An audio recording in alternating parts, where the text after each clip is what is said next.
morning and welcome back here to Just the News AM. I am Carrie Sheffield, joined again here with David Keene, who was with the NRA, and also with Antonia Okafor, who is a national spokesperson for Gun Owners of America.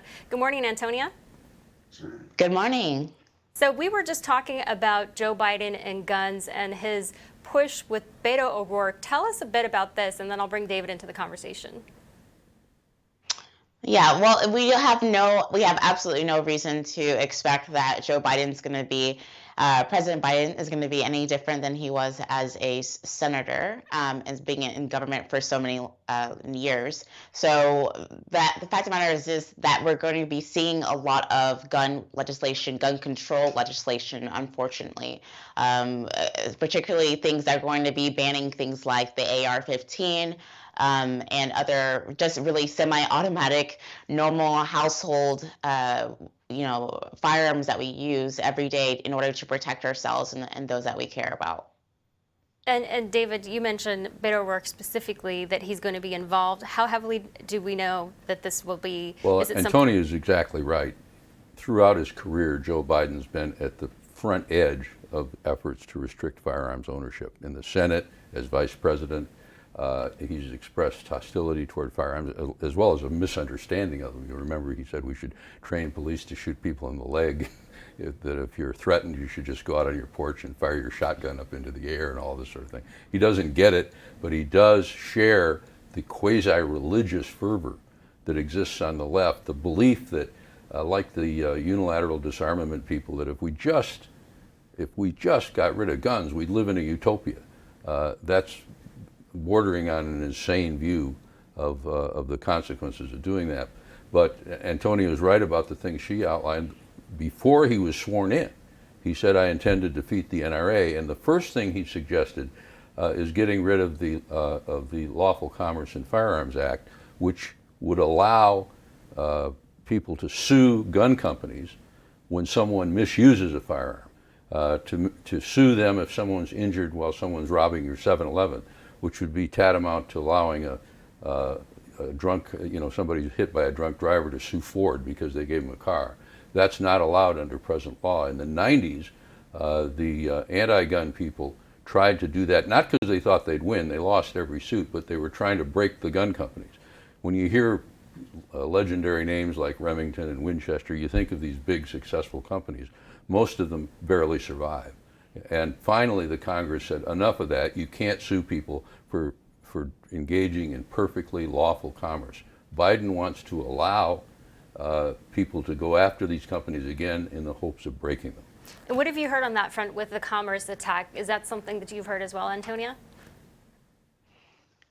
Yeah, well, I mean, unfortunately, it's everything under the sun when it comes to this administration. We have things like, for example, today, the pending nominee confirmation of the DHS nominee, which he is completely anti-gun as well. And then we have Congress, of course, like Representative Sheila Jackson Lee, who is trying to push the HR 127 Act, which is a national firearm registry, and also make sure that before you can even get a firearm, before you can purchase a firearm, you have to go through a extensive psychological testing and evaluation. And so those are just two of the things that, President Biden and the rest of the administration and, of course, Congress are wanting to push. And it's going to be very paramount that we force the filibuster and make sure that we keep that in order to stop these gun control bills from going through. Antonio, we were just talking in the previous segment about the movement to defund police, and there's a new group of mothers who lost children to gun violence or just a homicide. They lost their children to homicide, and now they're opposing defunding the police. We're seeing a rise in gun ownership across the board, across demographics, including among Black Americans and Latino Americans. Do you think specifically part of this, especially in maybe some of these minority and majority areas, is because of the push to defund police? Because people feel like, my safety could be at risk. I need to protect myself. Absolutely. And the fact of the matter is that there are many people from across the board politically who bought the 8 million firearms last year. There's 8 million, rather even more so, but 8 million new gun owners last year around COVID time because they understand that their safety is truly in their own hands. Unfortunately, it's kind of interesting to me that those who have pushed the defund the police have now also then, if you're going to defund the police, then it really is going to be up to you to be able to take care of yourself and those you care about. I would be interested to see if that actually happens, if that ever came to fruition. But the fact of the matter is, anyways, is that the Constitution is there for a reason, is to protect our Second Amendment, which is not even a constitutional right. It is a human right. And so it's important, regardless of what background that you're in, that you understand that everyone has the human right to protect and defend themselves with whatever firearm, whatever arm that they so choose. So, David, let's play the movie forward on what you were talking about with this commerce push. Do you think that we would see movement on this in Congress this session? And then, if that happens, do you think that are people going to have to go abroad to purchase firearms? What would be the end result? Well, they can restrict that too, and they can do that by regulation. A lot of these fights are going to be hard fought because the Congress is not as clearly on the side of firearms control as it appears from the mere partisan breakdown. And we've got an election coming up in 2 years. We've got a House that's now much more closely divided than it was before, and we've got a Senate that's dead even.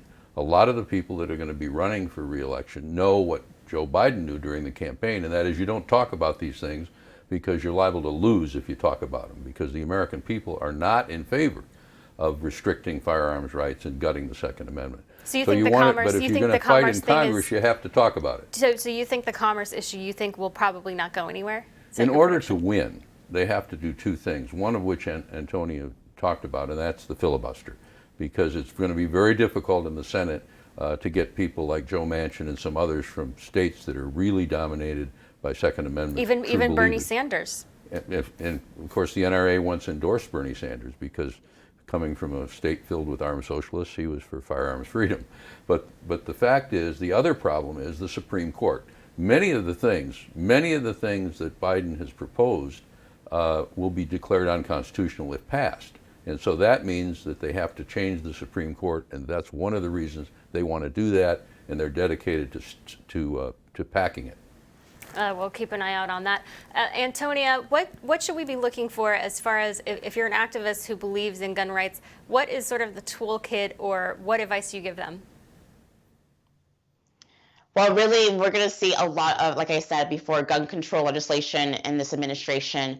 But what we did during the Obama administration, which is, if anything, just the same as this one, is that we at Gun Owners of America made sure that the filibuster was intact. And that's why it's so important, like you were saying, Senator Manchin, that we have our gun owners, our activists, and which 2 million strong at Gun Owners of America, push through and contact their legislators and contact their senators and let them know we must keep the filibuster in order to have a fighting chance when it comes to destroying these gun control bills.